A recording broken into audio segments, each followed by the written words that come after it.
The Honorable Lorraine C. Washington, presider. Thank you. The court will call the case of the state of Michigan versus Samuel Dobrowolski. Thank you. Can you state your name, sir? Sam Dobrowolski. Thank you. All right, we're supposed to be here for sentencing today. We do ask the court to follow the recommendation. Ms. McDuffie? I agree with the recommendation. And I, first of all, want to thank Mr. Dobrowolski for stepping up and taking responsibility for this case. My concerns are actually that I'm not sure to what extent he really understands why he's here today, what happened in this case, and what needs to happen so that he doesn't end up here on another one. We started out with him wanting to represent himself, and I was very grateful that he kind of thought better of that and went with counsel. I can see in his statements, in his sentencing statement, that he's demonstrating some sort of compassion. And I appreciate that. The problem is that this is a stalking case, and usually the concern is not indifference, but it's actually the very ill-informed opposite of that, which is behavior that's basically obsessive. And he doesn't mean any harm, but or believes that he doesn't. But obviously, the underlying case allegations are disturbing. Mr. Dobrowolski does not appear to quite be in touch with reality in general here. Some of his comments are making me wonder to what extent programming is going to be able to take effect if he doesn't have a sense of even where he is right now. If he really does, he understand that he's in court right now, what we're doing. These are normally sort of competency questions that will come up, but and that his responses about his contact, his behavior, and what his restrictions might be, and he sort of gave he kind of equivocated, and as if he may or may not follow, some of those things, depending on. I just don't know what to think here. I'm glad to see the recommendation for a mental health assessment. I certainly think that one is relevant.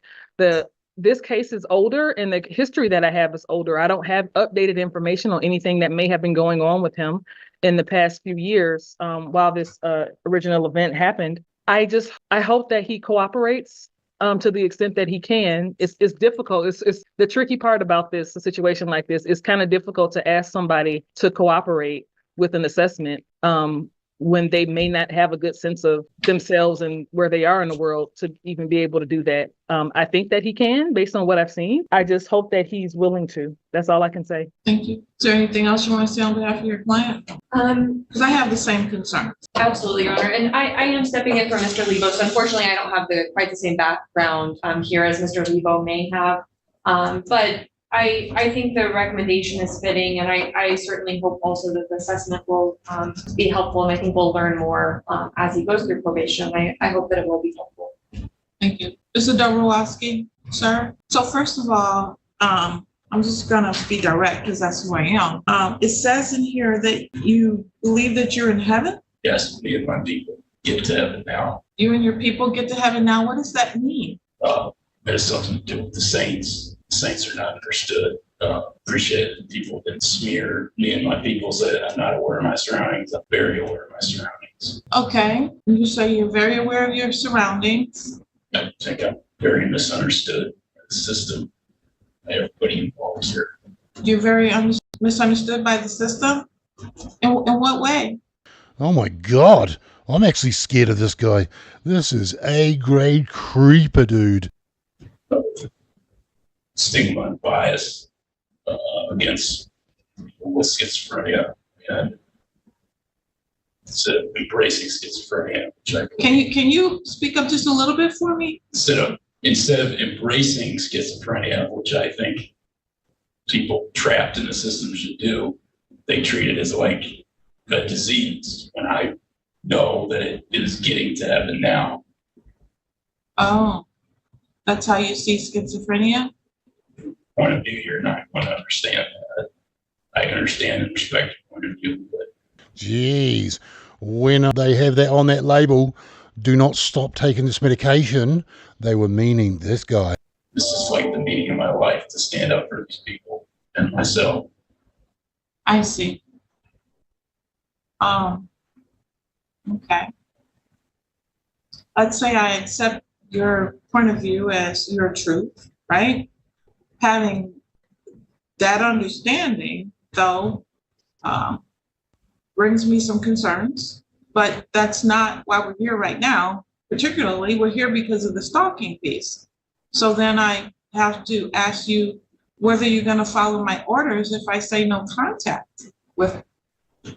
I will do that. I don't want to cause her any, I care about her. I don't want to cause her emotional stress.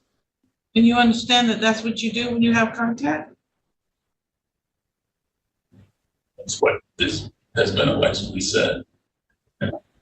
And she told you personally not to contact her, right? Yes.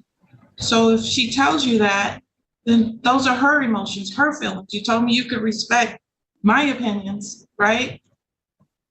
Can you respect her opinions Yes. and respect where she is and where her husband is? Because she has a husband, right? I need you to answer yes or no to that. Yes, I'm aware of that. Okay, and so you've been told not to contact either one of them, right? Yes. All right, so are you willing to follow those rules? Yes. Because if you violate them, you know what happens? Yes, the saints will come for him. Yes, I'm aware. Okay, what do you think happens? I could go to jail. Yes, exactly. You don't want to do that. And I don't want to have to send you there. But I need to make sure she feels safe and that she is safe. Okay? And her husband too. Are we clear on that part? Yes, I want that as well. Yeah. All right. Well, I'm going to follow the recommendation. It is the sentence of this court that you serve 365 days in the Washington County Jail. Credit for no days. The 365 days are suspended. What that means is, as long as you follow my orders, then you don't have to do any jail time. If you don't follow the orders, then you have to go to jail, like we just talked about. You're on probation for 60 months. That's a total of 5 years. You understand that part? Yes. All right. Fines and court costs in this particular case for a total of $495.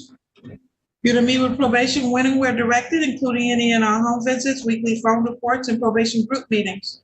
You're to attend and complete a mental health assessment and follow all their recommendations, including medication, if that is ordered.